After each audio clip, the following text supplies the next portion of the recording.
Hello everyone, welcome to intro to maths. This is Dheeraj Tiwari. ये problem कह रहा है, let alpha beta and gamma be real numbers, consider the following system of linear equations. ये non homogeneous आपको equation दे रखी है, entry match करानी है लिस्ट वन से लिस्ट सेकेंड में।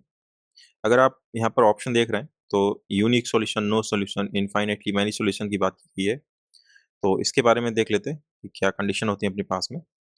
जब भी आपको system of linear equation given होती है, हम क्या करते हैं, डिटरमिनेंट कैलकुलेट करते हैं। डिटरमिनेंट अगर आपका नॉन जीरो आता है, इट मीन्स कि ये कैसा कंटेन करते हैं, यूनिक सॉल्यूशन कंटेन करते हैं।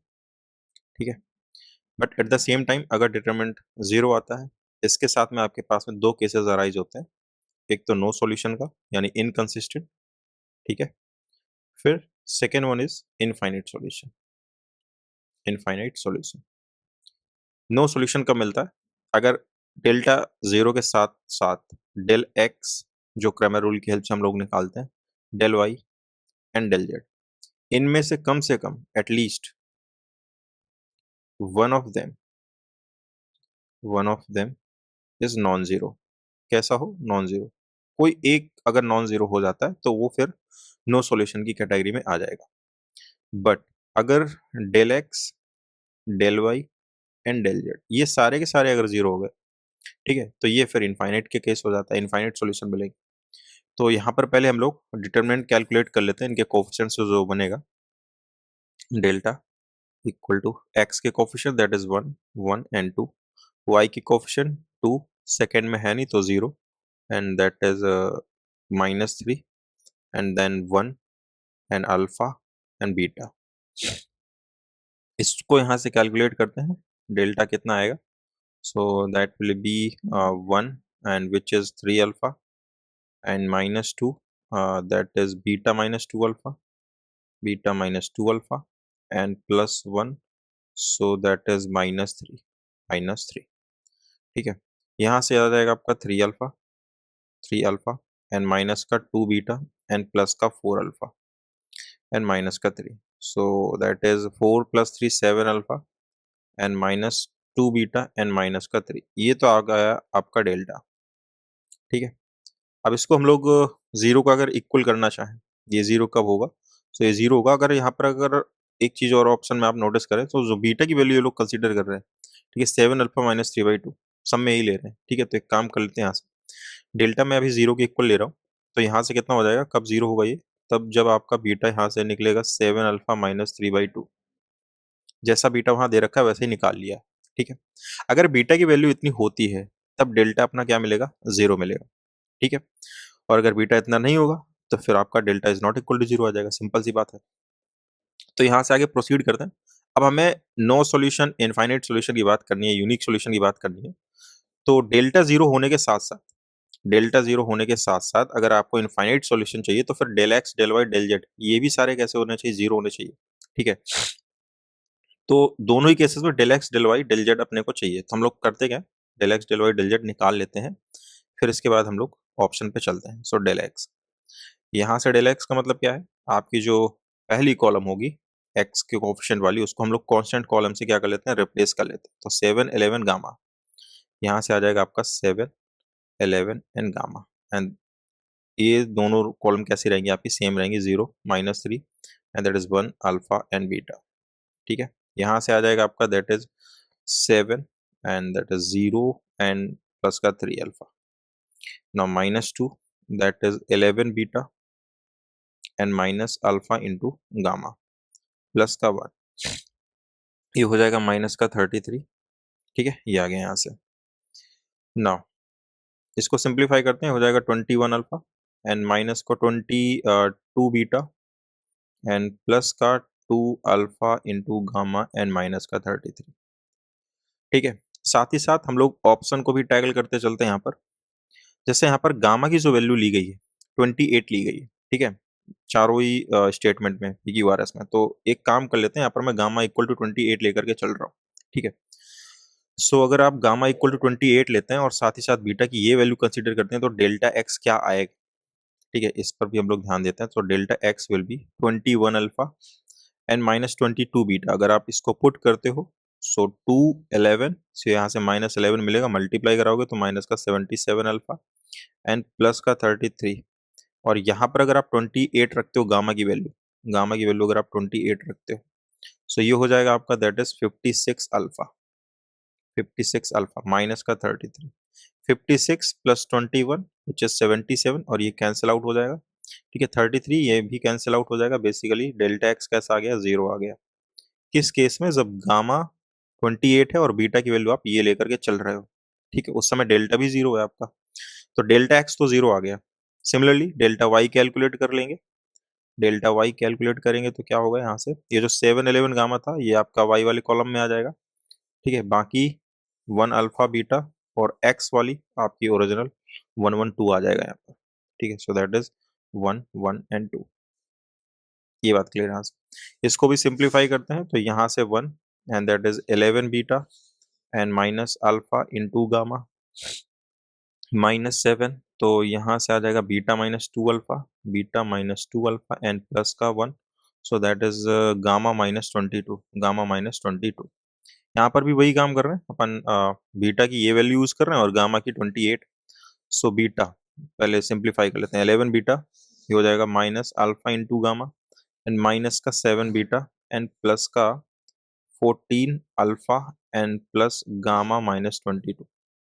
11 beta minus 7 beta which is 4 beta, और मल्टीप्लाई कराओगे तो 2 से डिवाइड कर दोगे 4 को, तो ये हो जाएगा आपका 14 अल्फा माइनस का 6।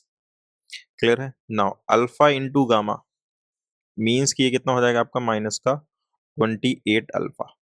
ठीक है, और यहाँ से 14 अल्फा, और यहाँ से 28 रखोगे तो ये प्लस का 6 हो जाएगा। सो कितना मिलेगा, basically 14 alpha 28 alpha cancel out हो जाएगा, ये भी कैंसिल आउट हो गया। बेसिकली कितना आ गया, 0 आ गया। सो डेल्टा वाई भी कैसा आ गया आपका, 0 आ गया। सिमिलरली डेल्टा जेड कैलकुलेट करेंगे, डेल्टा जेड यानी कि 1 1 2, और यहाँ पर आपका y वाला है 20 - 3, सो दैट इज 20 - 3, 20 - 3, और यहाँ पर 711 गामा यहाँ पर आ जाएगा आपका जेड वाली कॉलम में।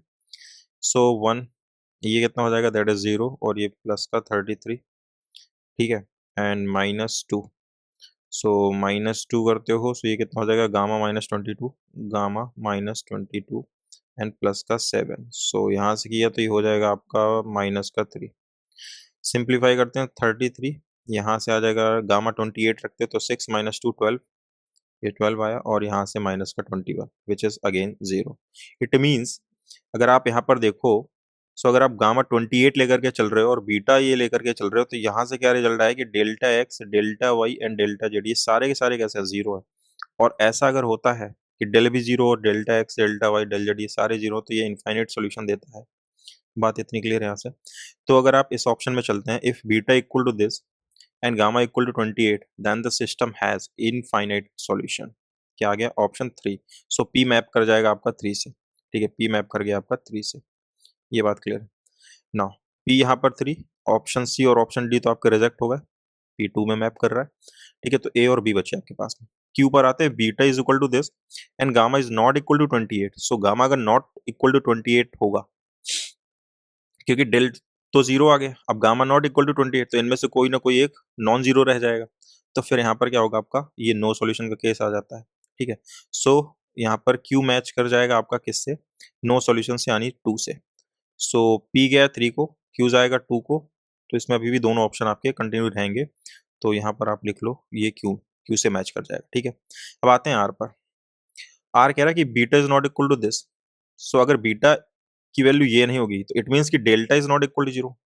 भाई बीटा अगर हम इतना लेकर के चल रहे हैं, तभी तो कैसा आ रहा था, अपना ये आ रहा था। अगर बीटा आपका not equal to 7 alpha minus 3/2 होता है, इट मीन्स कि delta is not equal to 0। So delta not equal to 0 में फिर केस आ गया आपका यूनिक सॉल्यूशन का। अच्छा, अब यहाँ पर यूनिक सॉल्यूशन किसके लिए टिक करे, आर के लिए या एस के लिए, क्योंकि दोनों में नॉट इक्वल टू दे रखा है, क्योंकि सॉल्यूशन यहाँ पर आपको प्रोवाइडेड भी है। ठीक है, तो एक काम कर लेते हैं कि यहाँ पर ये जो सॉल्यूशन दे रखे हैं इनको भी देख लेते हैं। यहाँ पर दोनों में जेड इक्वल टू 0 दे रखा है, जेड इक्वल टू क्या दे रखा है, 0 दे रखा है। अब अगर आप अपने इक्वेशन में चलते हैं, तो यहाँ पर जो दे रखा है एक्स प्लस अल्फा जेड, अगर इसमें आप जेड 0 पुट करते हैं, तो एक्स की वैल्यू डायरेक्ट क्या आ रही है, 11 आ रही है। एक्स की वैल्यू क्या आ रही है, 11 आ रही है। 11 आपका सिर्फ इस ऑप्शन में है, फोर्थ में। 5 तो आपका वैसे ही रिजेक्ट हो गया, ये तो किसी ऑप्शन में नहीं आएगा। अब आपका आर किस में जाएगा, अब आपका आर चेक कर लेते हैं। अगर अल्फा इक्वल टू 1 के लिए गामा की वैल्यू 28 नहीं आती है, ठीक है, तो फिर इनमें से आपका अगर इनमें से कोई मैच कर गया, एक्स इक्वल टू 11 और वाई इक्वल टू -2 के लिए, ठीक है, गामा की वैल्यू अगर -28 प्लस का 28 नहीं आती है, तो ये ऑप्शन हो जाएगा, अदरवाइज ये आपका यूनिक सॉल्यूशन में चला जाएगा। यूनिक तो होगा इसका, अब ये फोर्थ होगा या फर्स्ट, ये चेक कर लेते हैं। सो यहाँ पर बोला है कि एक्स की वैल्यू 11 है, तो एक बार मैं ये इक्वेशन यहाँ पर लिख लेता हूँ, x plus 2y plus z equal to 7, x plus 2y plus 2y plus z equal to 7, z equal to 7। और यहाँ से जो third equation 2x minus 3y plus beta z, 2x minus 3y, 2x minus 3y plus beta z equal to कितना है यहाँ पर, gamma, gamma है, ठीक है, ये गामा है। और x की वैल्यू कितनी आई है अपने पास में, x इक्वल टू 11 आया था, वो z इक्वल टू 0 रखने पर। करते क्या है यहाँ पर, ये वैल्यू मैं यहाँ पर पुट कर रहा हूँ, ठीक है, देखता हूँ यहाँ से वैल्यू कितनी आती है। सो ये हो जाएगा 11 और ये हो जाएगा प्लस का 2y, और z तो 0 है ही, तो 7, तो 2y इक्वल टू कितना आ गया, माइनस का 4, सो y की वैल्यू कितनी आ गई, -2, ठीक है। और यहाँ पर अगर वैल्यू पुट करते हैं तो 11 to 22 minus 3y, so -3y, सो ये हो जाएगा प्लस का 6, एंड ये पार्ट तो 0 हो गया, और यहाँ से गामा, सो गामा की वैल्यू कितनी आ गई, 28। तो अगर आप ये ऑप्शन लेकर के चल रहे हो, फोर्थ अगर आप सेटिस्फाई कराने जा रहे हो, तो वहां पर गामा 28 आ रहा है, इट मीन्स कि ये एस जाकर के मैच करेगा 4 से। तो अल्टीमेट आर कहाँ चला गया, 1 पे चला गया आपका, ठीक है। सो आर 1 पे चला गया और एस आपका किस पे चला गया, 4, क्योंकि ये जब वैल्यू रखना है तो गामा की वैल्यू कितनी आ रही है, 28, वो इसमें दे रखी है, इसमें नहीं है, तो ये तो यूनिक सॉल्यूशन जाएगा, यहाँ पर भी आपको वैल्यू मिल जाएगी। सो एस चला गया 4 पे, एस चला गया 4 पे और आर चला जाएगा 1 पे। ऑप्शन नंबर 1 यहाँ, ए आपका यहाँ पर करेक्ट है, ठीक है। सो आई होप कि ये सॉल्यूशन आपको समझ में आया होगा। मिलते हैं नेक्स्ट लेक्चर में नेक्स्ट क्वेश्चन के साथ में, तब तक के लिए स्वस्थ रहिए, मस्त रहिए।